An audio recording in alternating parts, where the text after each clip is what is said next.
Imagine this. You're on a transatlantic flight. You've been in the air for 8 hours. The lights are off. Most of the passengers are asleep. Everything seems perfectly normal. And then something happens that no one in the passenger cabin knows about. The pilot loses consciousness. Minutes later, the co-pilot does too. Right now, there are hundreds of people at 10,000 meters. And no one is piloting the plane. Most people believe that at that moment, the flight's fate is sealed. That it's just a matter of time before a catastrophe occurs. But that's not what happens. In fact, some planes can already do something that seemed impossible just a few decades ago.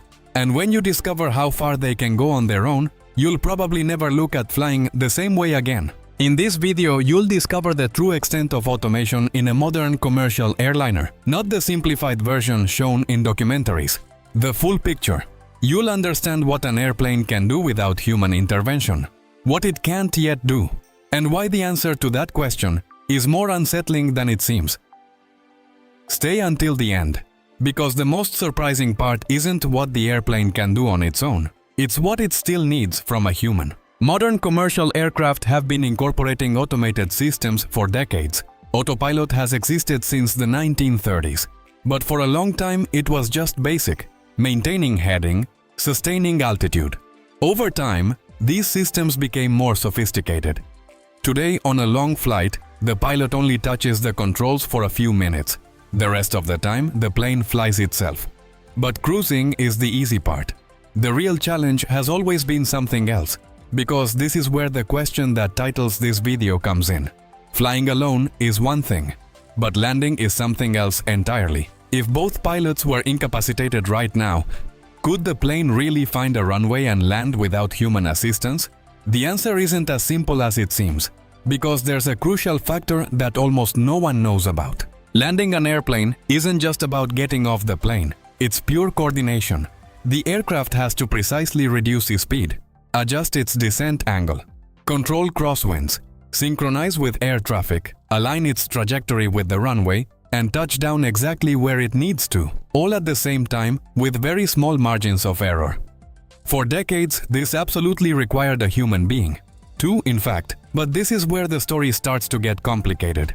Since the 1970s, the world's largest airports have begun installing a system called ILS, which stands for Instrument Landing System. It's a set of radio signals emitted from the runway.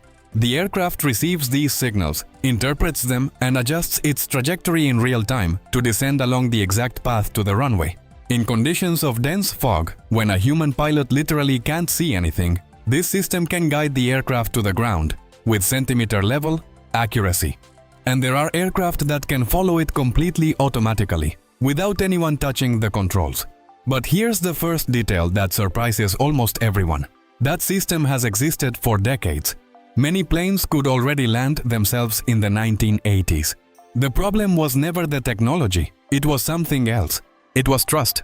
Aviation regulators, the organizations that decide what can and can't be done in the air, took years to certify these automatic landings for actual commercial flights, not because the system failed, but because they had to be absolutely certain it wouldn't fail under any possible condition.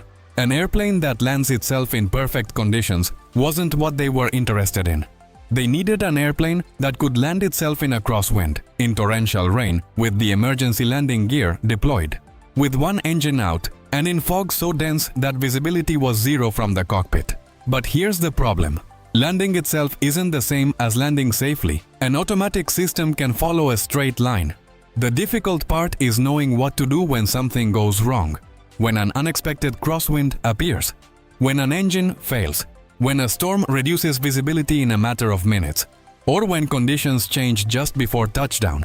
That's where the real challenge begins. So is that it? Do we already have planes that land themselves? Technically, yes. But reality is more complex. Because it's one thing for a plane to be able to land on its own. It's quite another for it to land with no one on board. Here's the difference that most people don't consider. In all those automatic landings, the pilots are still sitting in the cockpit. They aren't touching the controls, but they're there, monitoring, ready to take over at any moment if something goes wrong. The system can execute the landing, but the decision to activate it, to continue or to abort, remains human. What if there were no one there? This is the question engineers have been trying to answer for years. And the answer has two parts.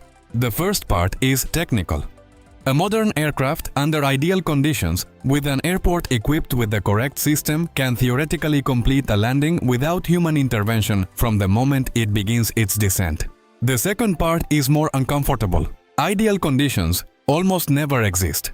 Let's think about what actually happens on a runway on a typical day. A bird crosses the descent path. A gust of crosswind pushes the aircraft 2 meters to the right. A maintenance vehicle mistakenly enters the runway. Visibility suddenly drops due to an unexpected storm. A pilot sees all of this, assesses, decides, acts.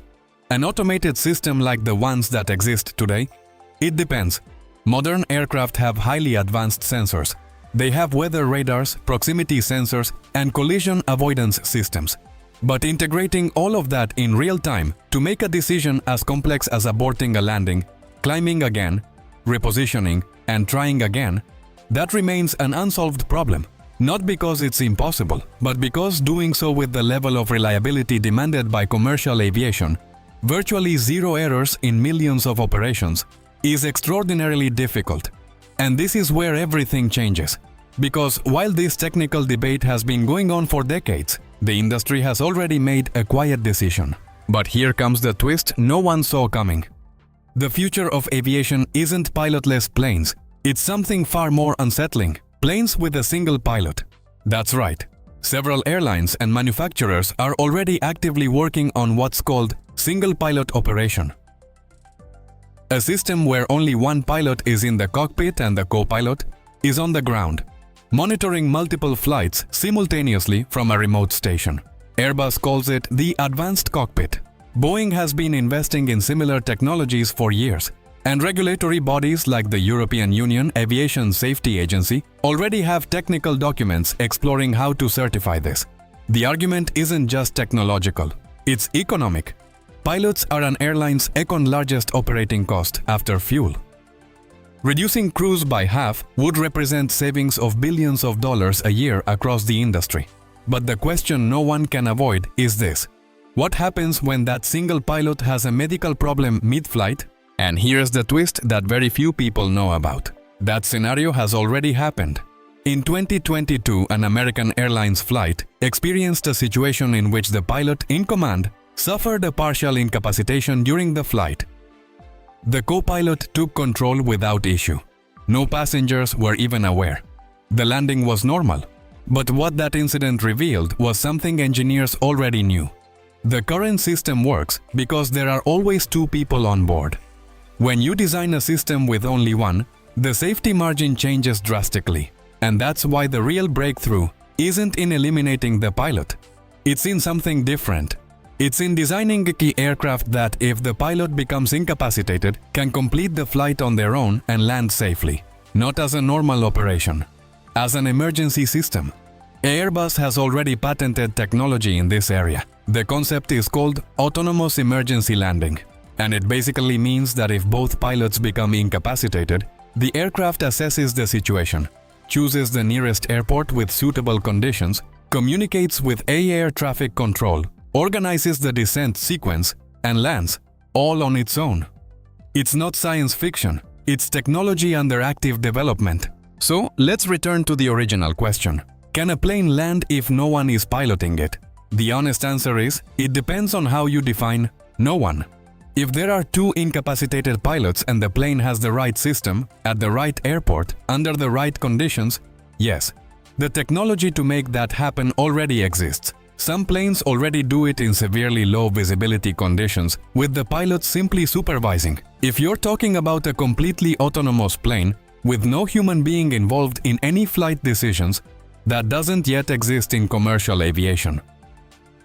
And according to most experts, it won't exist in the next 10 years.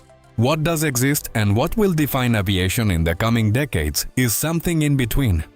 Increasingly capable systems, pilots with increasingly supervisory roles, and a constant negotiation between technology, safety, and economics. The plane of the future won't fly without humans, but humans will have to do much less than they do today. What's most striking about all this isn't the technology itself. It's what it reveals about our relationship with the systems we entrust with our lives. For decades, we assumed the pilot was indispensable because it was the only way to guarantee safety. Today, we're discovering that in many situations, automated systems are more accurate, faster, and more reliable than any human being. But we're also discovering that there's something algorithms still can't quite adapt to the unexpected. And until that changes, pilots are still necessary.